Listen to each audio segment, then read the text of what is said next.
So that was it. I felt a mix of amusement and frustration. The noises hadn't stopped, they were just suppressing complaints because they feared my article would further devalue their properties. I was about to leave when I remembered something and asked, "Uncle Ba, what do you know about the girl who jumped 7 years ago?" Uncle Ba winked, leaning close to whisper, "That's an interesting story. She wasn't a resident of Building B7. She was deceived by the old manager of this complex. He was married with kids but sweet-talked her into an affair, then refused to take responsibility. She was distraught and jumped to her death. He held the ritual not because of bad luck, but to cover up his guilt and the scandal." I was stunned, feeling like I'd struck gold. This was what Min was hiding. Even though it was 7 years ago, the girl's death was directly tied to the management company. If I included this in my article, it would cause a major stir. "The police didn't arrest him?" I asked urgently. Uncle Ba shook his head. "Cheating isn't a crime. She took her own life. How could they arrest him? He lost his job and fled back to his hometown, somewhere in Thun, I heard." I was disappointed, realizing this bombshell didn't connect to the marbles or high heels. I decided to wrap up the article, but sought a scientific explanation to avoid fueling ghost rumors. I consulted a construction expert at Ho Chi Minh City University of Technology, a silver-haired professor with thick glasses. He stated confidently, "It's mold. The ceiling is reinforced concrete, and the rebar bends under gravity and the flow of cement before it sets, creating stress. In older buildings, this stress increases. Normally, the rebar is locked in place by the concrete, and the stress can't release. But when mold grows, it erodes the concrete, forming hollow tubes around the rebar. The rebar vibrates in these tubes, producing the marble sound. As the mold continues to erode, the tubes widen and the sound becomes deeper, like high heels." The professor's explanation was logical, resolving most of my questions. But one puzzle remained, which even he couldn't answer. In the dry, nutrient-poor environment of reinforced concrete, how could mold grow so aggressively? A few days later, Hai sent a thank you banner to the newsroom, signed by Building B7's residents. Scanning the signatures, I noticed something odd. Building B7 has 15 floors, with 4 units per floor, totaling 60 households, but the banner had only 59 signatures, missing apartment 1503. Recalling how Hai had changed all residents to most, and that I'd never seen anyone from 1503 at the gatherings or complaining about the noises, I grew suspicious. Could 1503 not hear the sounds? The article was nearly done, but that night, I couldn't sleep. The Leng Keng of marbles echoed in my mind, mixed with the clack-clack of high heels like a warning. The suicide from 7 years ago haunted me, refusing to let me rest. When a journalist loses their curiosity, their career is over. My old journalism professor's words rang in my ears. The next morning, I sprang up and raced to Tanhechiang, determined to uncover the truth once and for all. I went straight to apartment 1503 and knocked loudly, but no one answered.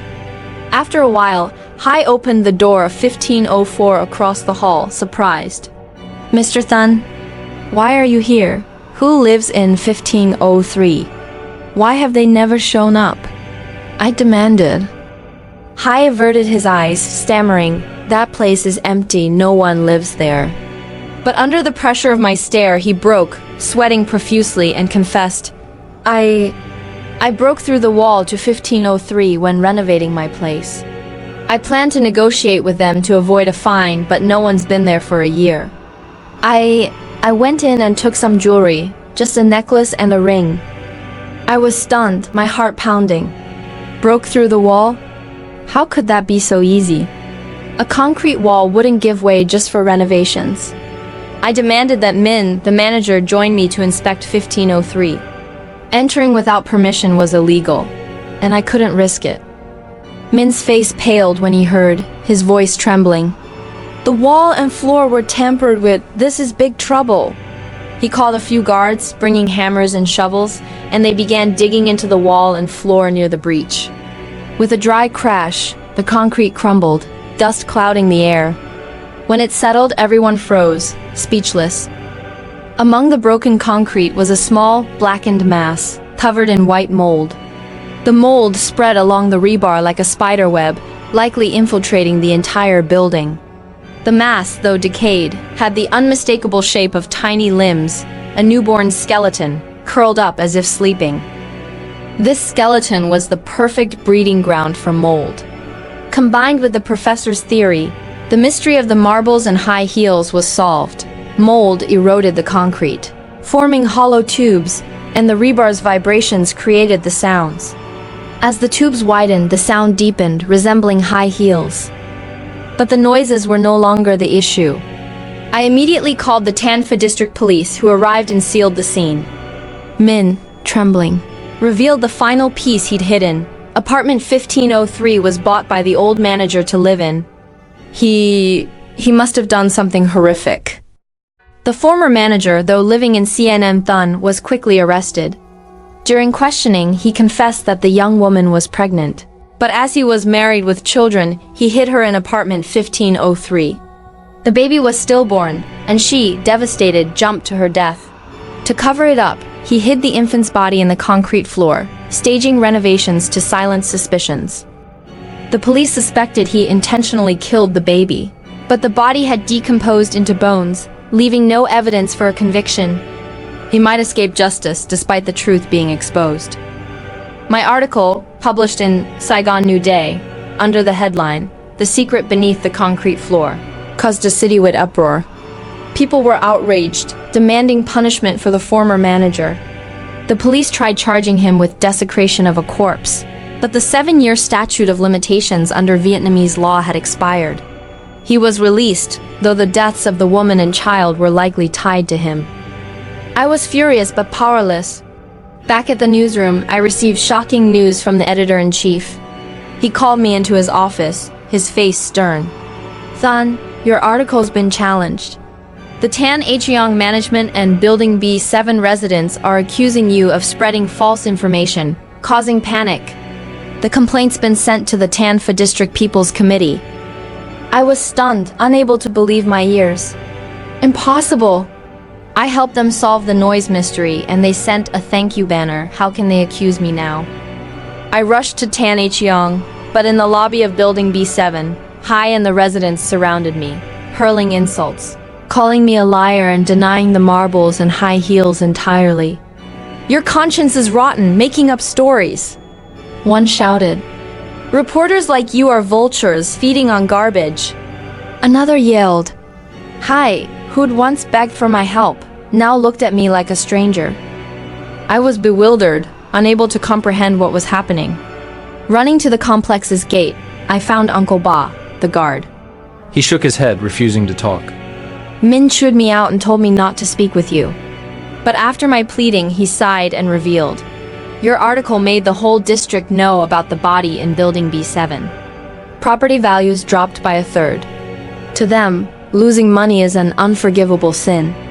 They're scared, so they're denying everything, even the noises." I was floored, feeling as if doused with cold water. The residents didn't care about the truth, only their property values. But what about that innocent child? The tiny skeleton hidden in concrete for 7 years, didn't it deserve a voice? Were the marbles and high heels its cries for help, echoing through the mold? Had I done the right thing by reporting this? For the first time, I doubted myself. The journalistic ideals I'd always chased, were they enough to keep me going?